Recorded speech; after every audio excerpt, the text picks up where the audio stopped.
بسم اللہ الرحمن الرحیم۔ سورہ بقرہ کا چھٹا رکوع اور آیت نمبر 55، آیت نمبر 54 تک کا جو لفظی ترجمہ اور مختصر گرامر ہو چکی تھی، اب میں آیت نمبر 55 سے شروع کر رہا ہوں، اور یہ رکوع مکمل کرنے کے بعد پھر انشاءاللہ اس کی تفسیر بیان کروں گا۔ وَإِذْ قُلْتُمْ، وَإِذْ کا معنی اور وہ واقعات کرنے کے قابل ہے۔ قُلْتُم، جب تم نے کہا تھا، یا موسیٰ، اے موسیٰ، لن نؤمن لکا، لام نون زبر لن، یضرب ہرگز نہیں مارے گا، لن نؤمن نکرمو کی طرح ہے، ہم ہرگز ایمان نہیں لائیں گے لکا آپ پر یا آپ کے لیے، حتیٰ یہاں تک کہ، حتیٰ کہ نر اللہ، ہم دیکھ لیں اللہ کو۔ نرا اصل میں تھا نر ایو، نسمعو کی طرح، جس کو پڑھا جاتا ہے نرا، نر ایو کو نرا پڑھا جاتا ہے، نسمعو نضربو کی طرح۔ نر اللہ رؤیت سے ہے، جہاں تک کہ ہم دیکھ لیں اللہ کو، جہرتاً بالکل سامنے۔ جہر اونچی آواز سے بات کرنے کو بھی کہتے ہیں نا، جہری تلاوت ہے، سری تلاوت ہے۔ تو جہرن کا مطلب جو بالکل واضح ہو، یعنی اپنی آنکھوں سے ہم اللہ کو سامنے دیکھ لیں، اس وقت تک ہم ایمان نہیں لے کر آئیں گے۔ فَأَخَذَتْكُمْ، أَخَذَ يَأْخُذُ نَصَرَ يَنصُرُ کی طرح پکڑنا، أَخَذَتْكُمْ تمہیں پکڑ لیا، الصاعقہ ایک بجلی کی کڑک نے، صاعقہ زوردار آواز جو بجلی کی کڑک والی ہوتی ہے، وَأَنْتُمْ اور تم، تنظرون یہ سب منظر اپنی آنکھوں سے دیکھ رہے تھے۔ ثم پھر اس کے بعد، بعثناکم، بعثنا ضربنا کی طرح، ہم نے اٹھایا تمہیں دوبارہ، یعنی کم تمہیں، من بعد موتکم تمہاری موت کے بعد، ہم نے تمہیں اس موت کے بعد دوبارہ اٹھا لیا، دوبارہ زندہ کر دیا، لعلکم شاید کہ تم، تشکرون شکر گزار بن جاؤ، شکر کر لو۔ وَظَلَّلْنَا، اچھا، وَظَلَّلْنَا، ظَلَّلَ يُظَلِّلُ تَظْلِيلًا، سَبَّحَ يُسَبِّحُ تسبیحًا، سایہ کرنا کسی پر، ظلال عربی میں سائے کو کہتے ہیں، ظلال، اور ظلہ بھی سائے کو کہتے ہیں، ظل بھی سائے کو کہتے ہیں۔ آپ نے سنا ہوگا نا، ظل سبحانی، پرانی بادشاہوں کو کہا جاتا تھا، ظل یعنی سبحان جو ہے نا اللہ کا سایہ ہے بادشاہ سلامت زمین پہ، تو ظل کا معنی کیا ہوتا ہے؟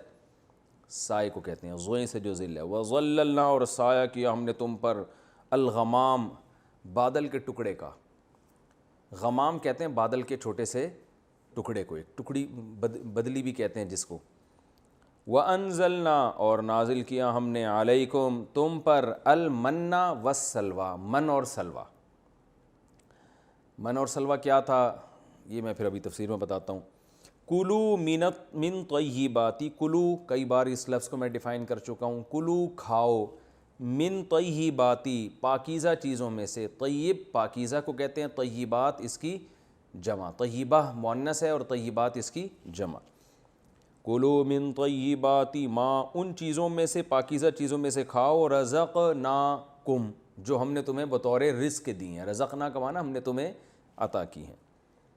وما ظلمونا اور نہیں، ظلمو ضربو کی طرح، ضربا اس نے مارا، ظلمو ان سب نے مارا، تو ظلمو ان سب نے ظلم کیا، اور نہیں انہوں نے ظلم کیا نہ ہمارے اوپر، ولیکن لیکن، کانو تھے وہ لوگ، انفسہم یظلمون اپنے ہی نفسوں پر ظلم کرنے والے۔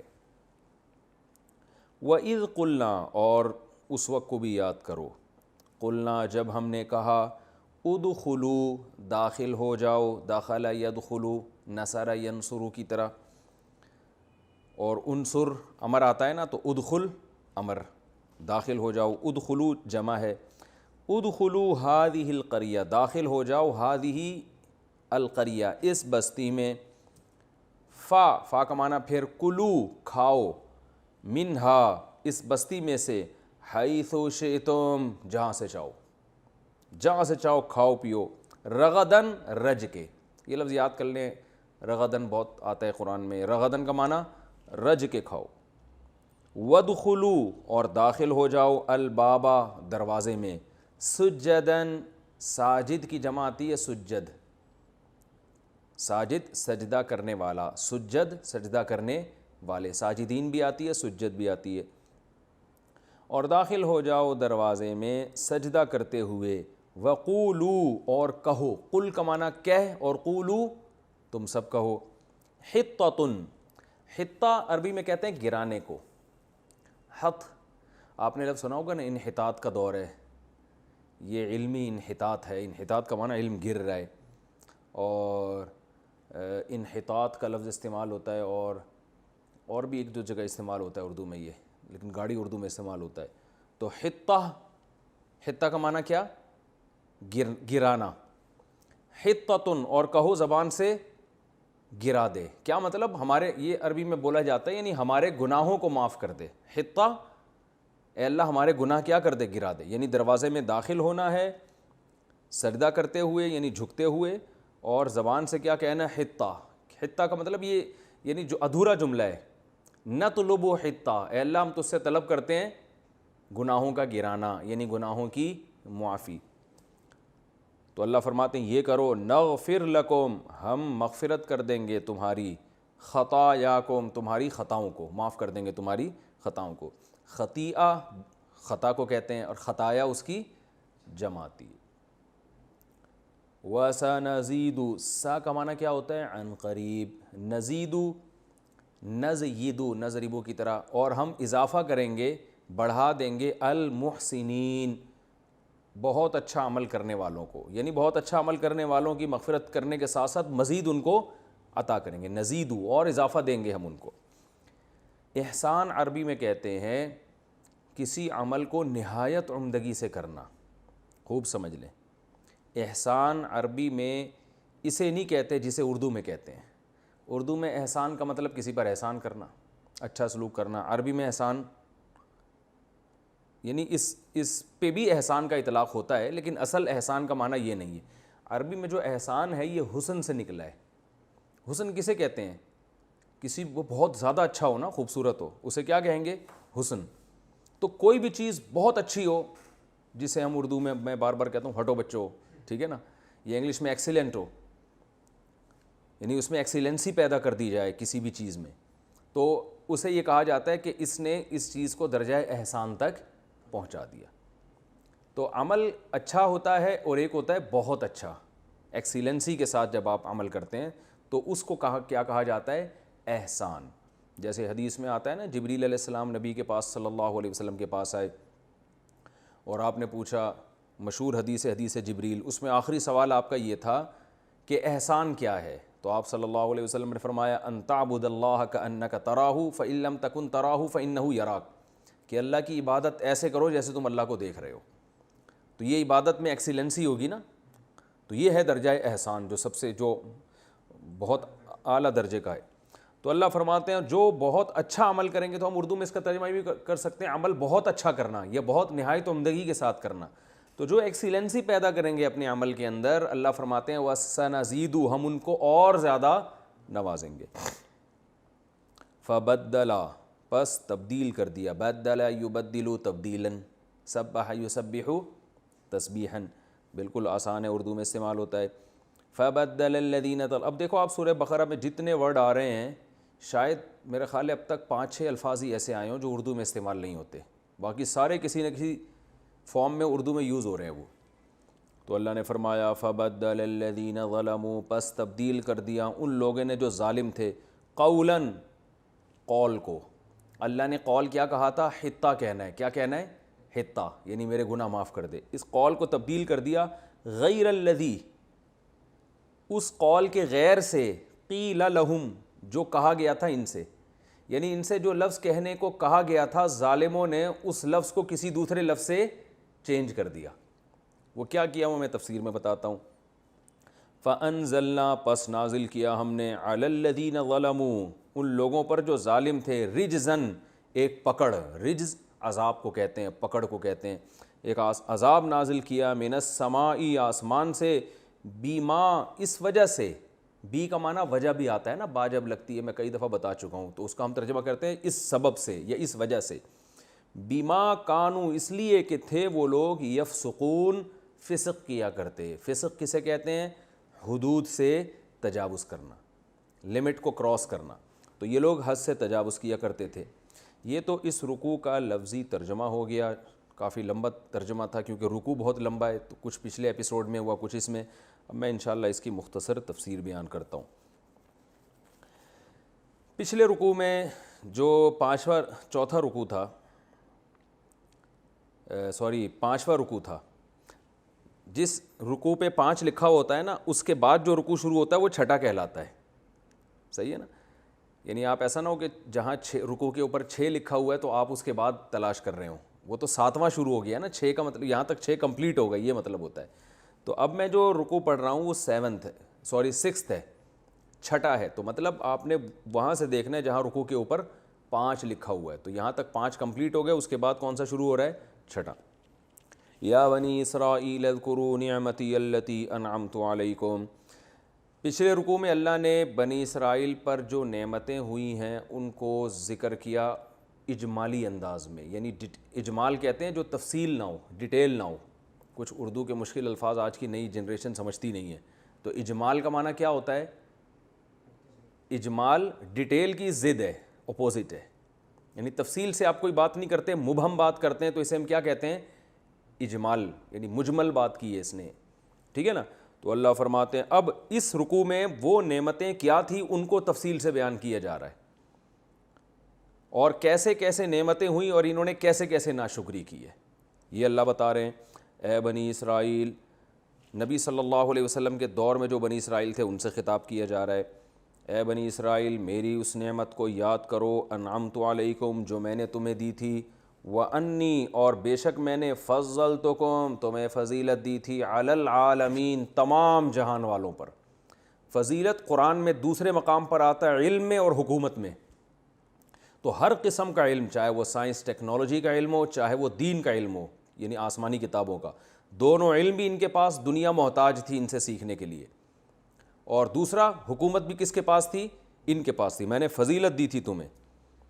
اور جب اللہ فضیلت دیتا ہے نا علم اور حکمت میں، تو اس کا مطلب یہ ہوتا ہے کہ یہ گاڈ گفٹڈ ہے، یہ ظلم کے ذریعے حاصل نہیں ہوئی یہ حکومت. دیکھو ظالم بھی تو دنیا پہ قابض ہو جاتے ہیں نا، تو یہ ظلم کے ذریعے نہیں بلکہ اللہ کی مدد تھی، اور اللہ نے ان کو امام بنایا تھا، دنیا پر لازم تھا کہ ان کو فالو کریں. تو یہ بڑا عہدہ ہوتا ہے. آپ کہہ سکتے ہیں جس دور میں یہودیوں سے خطاب ہو رہا ہے اس دور میں تو یہودیوں کو علم اور حکومت میں اللہ نے فضیلت نہیں دی. تو یاد رکھیں قرآن کی یہ عادت ہے، قرآن جو کام باپ دادا کر چکے ہیں نا، تو قرآن اولادوں کو خطاب کرتا ہے، کیونکہ آپ کی قوم کو تو بہرحال فضیلت دے چکے ہیں نا اللہ، تو وہ آپ کے باپ دادا جو کام کرتے آ رہے تھے تو آپ بھی تو اسی روش پہ چل رہے ہیں. اگر اولاد اس روش پہ نہ چلے تو پھر باپ دادا کا تانا نہیں دیا جاتا، لیکن چل اسی روش پہ رہے ہیں، تو جو حرکتیں باپ دادے نے کی ہیں وہ حرکتیں اولاد کو بھی بیان کی جا سکتی ہیں، کیونکہ قوم ایک ہی ہے، جنس وہی ہے، صفات ایک ہی جیسی ہیں. تو اس لیے اللہ فرماتا ہے تمہاری حرکتیں یہ ہیں. تو یہودی یہ نہیں کہہ سکتے یہ میری ہماری تھوڑی تو ہمارے ابا دادا کی تھی، تو بھائی تم بھی تو اسی روش پہ چل رہے ہو نا. تو من حیث القوم اب اللہ تمہیں فضیلت نہیں دے گا، کیونکہ من حیث القوم یعنی قوم ہونے کی حیثیت سے تمہیں بہت زیادہ نوازا جا چکا ہے ماضی میں، اور اس کے بعد تمہاری حرکتوں کی وجہ سے اب تم سے روحانی اور مادی اقتدار چھینا جا رہا ہے. تو اللہ فرماتے ہیں بنی اسرائیل، میری اس نعمت کو یاد کرو جو میں نے تم پر کی، اور میں نے تمہیں تمام جہان والوں پر فضیلت دی تھی. اس نعمت کو یاد کرو. اس یاد کرنے کا مقصد کیا ہے؟ شکر ادا کرو. اور شکر کیسے ہوگا؟ کہ اللہ کے پیغمبر پر ایمان لاؤ، اگرچہ اس میں تمہیں مالی نقصان ہو یا تمہاری عزت کم ہوتی ہو، لیکن ایمان لے کر آؤ. وَاتَّقُوا يَوْمًا، اور ڈرو اس دن سے، لَا تَجْزِي نَفْسٌ عَن نَفْسٍ شَيْئًا، کیونکہ آخرت کا خوف جب نگل جاتا ہے تو انسان گناہوں پر جری ہوتا ہے. تو اس لیے اللہ کہہ رہے ہیں ایک دن آئے گا تمہیں حساب دینا پڑے گا. اس دنیا کی مستیوں کو مت دیکھو، اس دن سے ڈرو جس دن کوئی نفس کسی نفس کو بدلہ نہیں دے سکتا، کوئی کسی کے کام نہیں آ سکتا. یعنی جو گناہ لے کر آئے گا اس کو سزا بھگتنی پڑے گی. ان آیات کی روشنی میں مسلمانوں میں ایک فرقہ ایسا پیدا ہوا ہے جو یہ کہتا ہے کہ قیامت کے دن پیغمبر، شہداء اور علماء اور عام مسلمان کسی کی سفارش نہیں کر سکتے. اس قسم کی بہت ساری آیتیں قرآن میں جس میں آتا ہے کہ کوئی کسی کے کام نہیں آئے گا. سورہ نجم میں بھی ہے وَأَلَّيْسَ لِلْإِنسَانِ إِلَّا مَا سَعَىٰ، انسان کو وہی کچھ ملے گا جس کی اس نے کوشش کی ہے. تو جبکہ اہل سنت والجماعت کا جو عقیدہ ہے یاد رکھیں عقیدے کی جو سب سے معتبر کتاب ہے نا جو پوری دنیا میں پڑھائی جاتی ہے وہ ہے العقیدۃ الطحاویہ. وہ پوری دنیا میں اہل سنت کے جو 4 مکاتب فکر ہیں حنفی، مالکی، شافعی اور حنبلی، یہ چاروں کے ہاں یہ کتاب معتبر ہے. لکھنے والے اگرچہ حنفی عالم تھے، امام طحاوی تھے جو حنفی تھے، لیکن جو انہوں نے عقائد لکھے ہیں اس کو سب مانتے ہیں. مانتے بھی اس لیے کہ اس سے پہلے عقیدے کی باقاعدہ کوئی کتاب لکھی نہیں گئی. تو بعد میں علماء نے ضرورت محسوس کی، تقریباً 2 یا 3 صدی ہجری میں یہ کام ہوا کہ علماء نے ضرورت محسوس کی کہ عقیدے کی ایک کتاب لکھی جائے تاکہ پتہ چل جائے کہ اہل سنت والجماعت کے بیسک عقائد ہیں کیا. پہلے میں اس سے بتاؤں گا یہ اہل سنت والجماعت کیا بلا ہے. بھائی لوگ کہتے ہیں اہل سنت کی، ہم تو صرف سیدھے سیدھے مسلمان ہیں. تو دیکھیں رسول اللہ صلی اللہ علیہ وسلم کے دور میں تو کوئی فرقہ نہیں تھا، سب نبی صلی اللہ علیہ وسلم کو فالو کرتے. پھر صحابہ آئے تو صحابہ کرام کے بعد، بلکہ صحابہ کا جو دور تھا نا اس میں خوارج پیدا ہونا شروع ہوئے. بلکہ یہ حضرت عثمان کے دور میں شروع ہو چکے تھے، جنہوں نے حضرت عثمان کو پھر شہید بھی کیا. اور یہ بڑے متعصب قسم کے ہوتے تھے اور دعوے بڑے بڑے کرتے تھے کہ ہم صرف قرآن کو مانتے ہیں. ان کا سب سے بڑا جرم یہ تھا کہ انہوں نے قرآن کو خود سے سمجھنے کی کوشش کی، صحابہ سے رہنمائی نہیں لی کہ صحابہ کیا کر رہے ہیں. تو یہ وہ لوگ تھے جنہوں نے حضرت عثمان کو قرآن کا نام لے کے اور دین کا نام لے کے شہید کر دیا، بغاوت کی ان کے خلاف. پھر حضرت علی کے خلاف یہ بغاوتیں کرتے رہے اور حضرت علی رضی اللہ تعالی عنہ کی ان سے لڑائیاں ہوتی رہی ہیں. اور حضرت علی کے دور میں وہ احادیث پھر سامنے آئیں جن میں نبی صلی اللہ علیہ وسلم نے خوارج کو اس امت کے بدترین لوگ قرار دیا تھا. ان کی خاصیت یہ تھی کہ یہ بظاہر بڑے پرہیزگار ہوتے تھے، ان کی عبادتیں بڑی طویل ہوتی تھیں، روتے تھے نمازوں میں اور بہت تقوی دکھاتے تھے اور اللہ کا خوف اور اس طرح کی چیزیں بہت تھیں.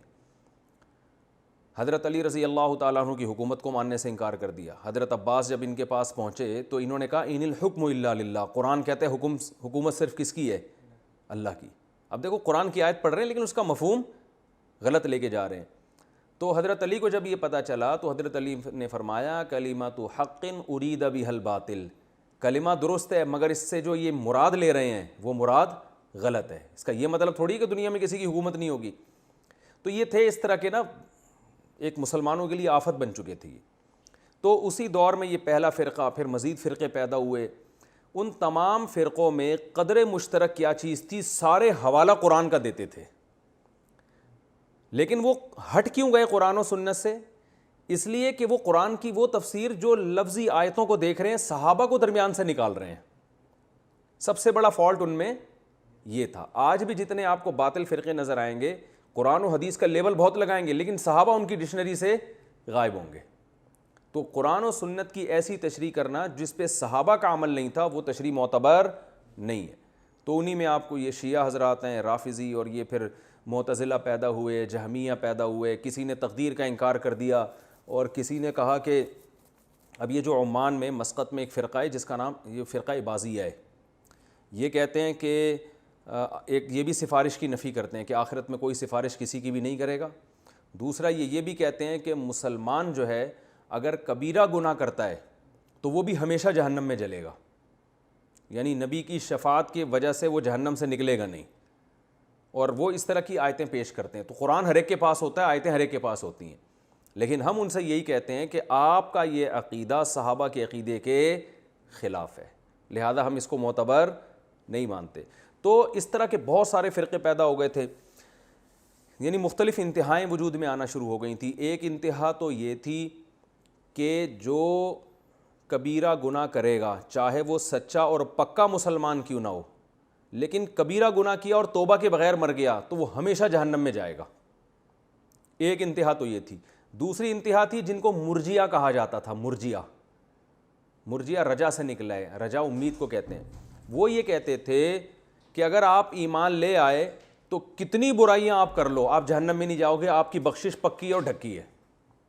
اور ان کے پاس بھی حدیثیں ہیں کہ نبی صلی اللہ علیہ وسلم نے فرمایا جس نے کہا لا الہ الا اللہ وہ دخل الجنہ، وہ جنت میں جائے گا. تو حدیثیں ہر ایک کے پاس ہیں. لیکن صحابہ کا جو اجماعی عقیدہ تھا، کیونکہ صحابہ حدیث کا مفہوم زیادہ سمجھتے تھے، تو جو وہ لوگ قرآن و سنت کو صحابہ کے منہج پہ سمجھتے تھے نا، انہوں نے ان باطل فرقوں سے اپنے آپ کو جدا رکھنے کے لیے جو مسلک تھا اس کو نام دیا اہل سنت والجماعت. یعنی ہم سنت کو بھی مانتے ہیں، صرف قرآن کو نہیں بلکہ نبی کی سنت کو بھی، اور والجماعت سے مراد تھا صحابہ کو بھی ہم مانتے ہیں. تو باقیوں نے اپنے لیے یہ لفظ تجویز نہیں کیا. تو ہمارا یہ اچھا یہ کیوں نہیں کہا کہ ہم مسلم ہیں یہ غیر مسلم؟ ان کو غیر مسلم نہیں قرار دیا گیا. یہ معتزلہ جو تھے، جو تقدیر کے منکر، اور ان میں کچھ لوگ ایسے تھے جو یہ کہتے تھے کہ ہمیشہ مسلمان بھی جہنم میں جلے گا اگر گناہ کر لیا اس نے، اور کچھ ایسے تھے جو کہتے تھے کہ مسلمان اگر گناہ بھی کر لے تو بس ایمان ہی کافی ہے آخرت میں بخشش کے لیے. تو ان کو کافر کیوں نہیں کہتے تھے؟ کافر اس لیے نہیں کہتے تھے کہ اسلام میں فقہا کا اس پر اجماع ہے کہ کسی کو کافر ہونے کا فتویٰ دینا آسان کام نہیں ہے، کیونکہ وہ زبان سے بہرحال اللہ کو اللہ مان رہا ہے اور رسول اللہ صلی اللہ علیہ وسلم کو آخری نبی مان رہا ہے. ہاں اس میں تعویلات کر رہا ہے نا غلط سلط، تو کافر قرار دینے میں شریعت نے بہت احتیاط کی ہے. تو وہ ہمارے جو اکابر تھے، اسلاف تھے، تابعین، تبع تابعین، جو اہل سنت والجماعت کے راستے پر تھے، جو برحق تھے، انہوں نے ان کو بدعتی تو قرار دیا، گمراہ تو قرار دیا، مگر کافر قرار نہیں دیا. اس لیے کہ وہ کہتے تھے کہ یہ کافر قرار دینا بہت خطرناک معاملہ ہے.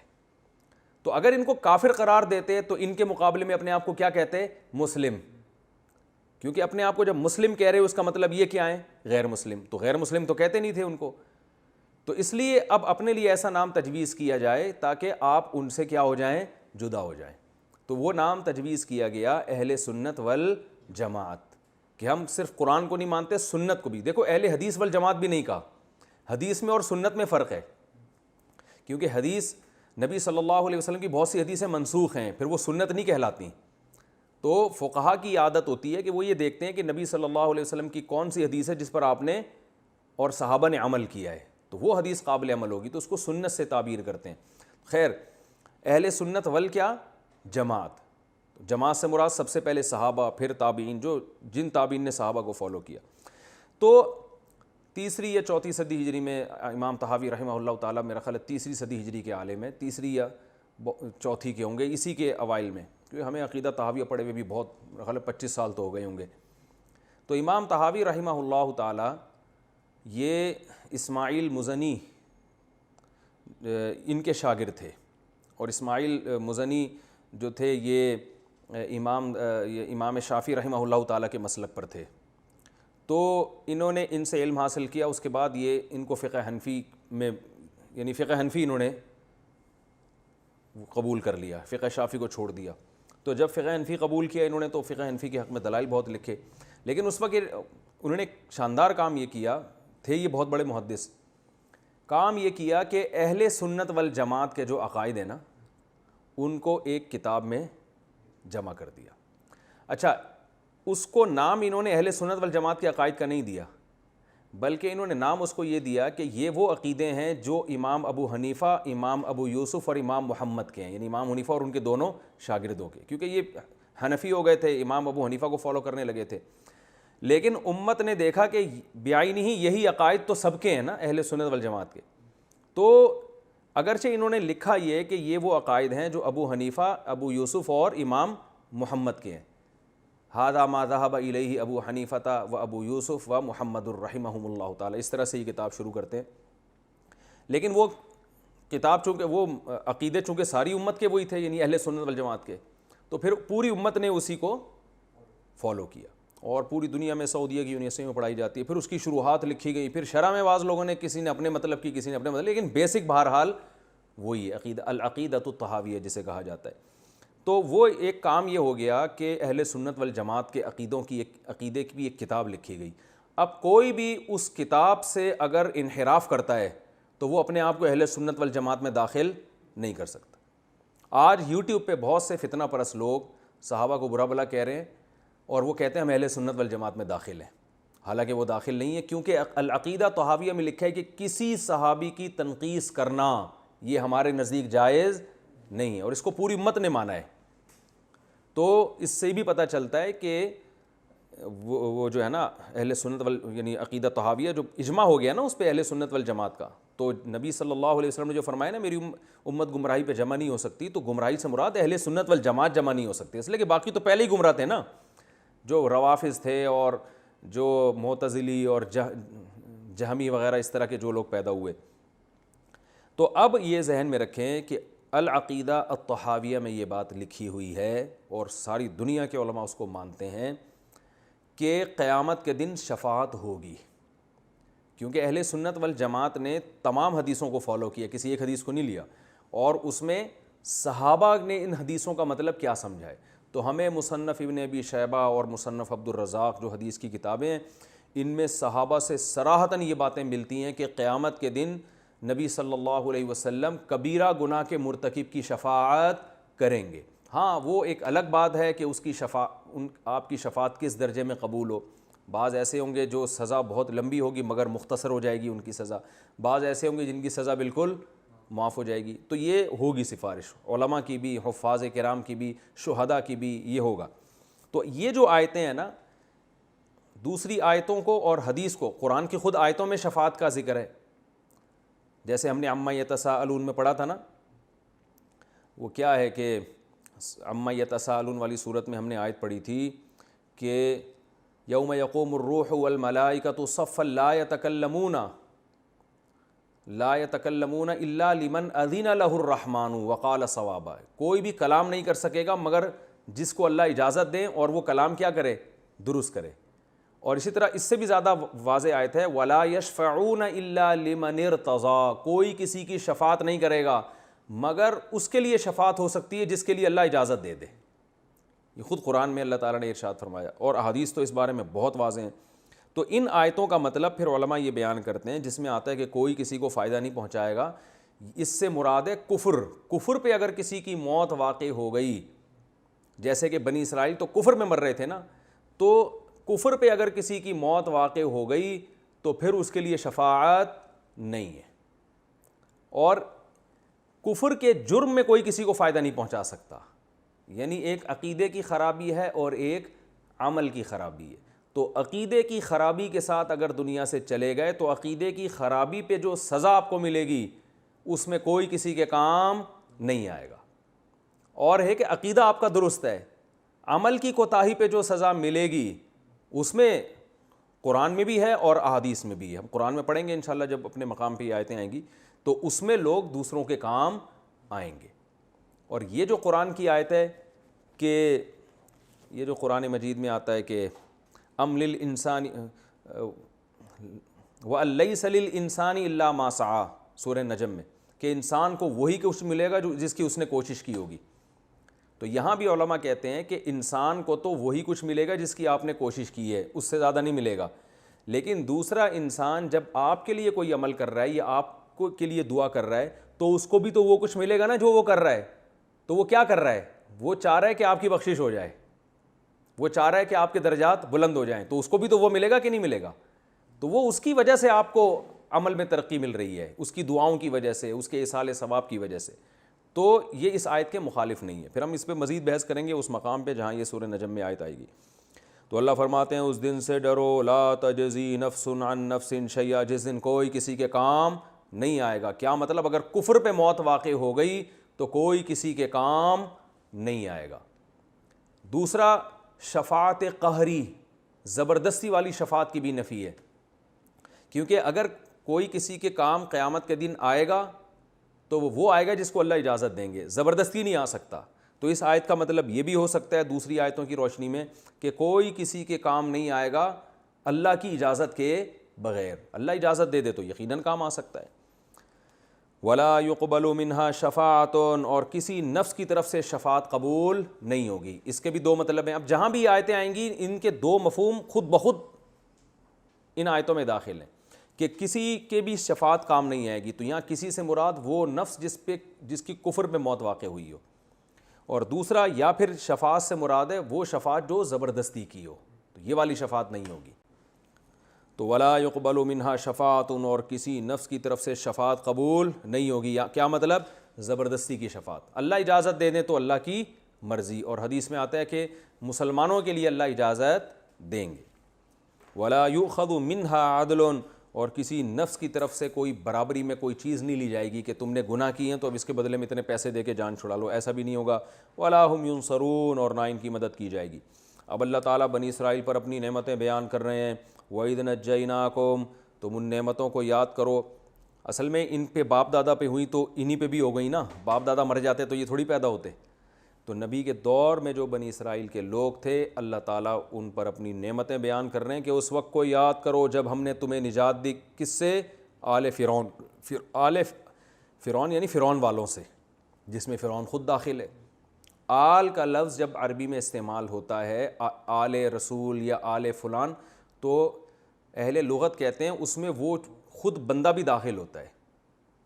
جیسے کہتے ہیں آل علی، تو اس میں حضرت علی بھی داخل ہیں۔ آل رسول میں حضرت رسول بھی داخل ہیں۔ آل عمر میں حضرت عمر بھی داخل۔ تو آل فرعون میں فرعون خود داخل ہے، فرعون بھی اور اس کے جو ارد گرد بیٹھا کرتے تھے لوگ۔ تو اللہ فرماتے ہیں ہم نے تم کو نجات دی فرعون سے۔ تو وہی بات کہ باپ دادا کو نجات دینا، قوم کو نجات دی نا، تو جو قوم کے پر احسان ہوتا ہے تو پوری قوم اس میں شامل ہوتی ہے۔ تو اس لیے اللہ فرماتے ہیں، یعنی یہ بنی اسرائیل نہیں کہہ سکتے کہ ہم تو تھے ہی نہیں اس زمانے میں، ہمیں تھوڑی نجات دی ہے، تو قوم تو وہی تھی نا، تو اس لیے اللہ احسان گنوا رہے ہیں۔ اور اس وقت کو یاد کرو جب ہم نے تمہیں نجات دی آل فرعون سے، یسومونکم سوء العذاب، جو تمہیں بہت برا عذاب چکھاتا تھا۔ یذبحون ابناءکم، تمہارے بیٹوں کو ذبح کر دیا کرتا تھا۔ ویستحیون نساءکم، تمہاری عورتوں کو زندہ رکھتا تھا۔ اب دیکھیں یہ اللہ عذاب بیان کر رہے ہیں کہ بیٹوں کو مار دینا اور عورتوں کو زندہ چھوڑ دینا۔ سوال یہ پیدا ہوتا ہے کہ عورتوں کو زندہ چھوڑ دینا تو احسان تھا نا، تو یاد رکھو ایسے موقع پہ احسان نہیں ہے۔ جو بھی غیرت مند قوم ہوتی ہے نا، جن میں جوان مرد جب مرتے ہیں تو ان کو سب سے زیادہ فکر اپنے پیچھے عورتوں کی ہوتی ہے کہ ان کا بنے گا کیا، ان کی عزت محفوظ رہے گی یا نہیں رہے گی۔ تو ان کی خواہش ہوتی ہے کہ یار ہم مریں تو یہ بھی مریں۔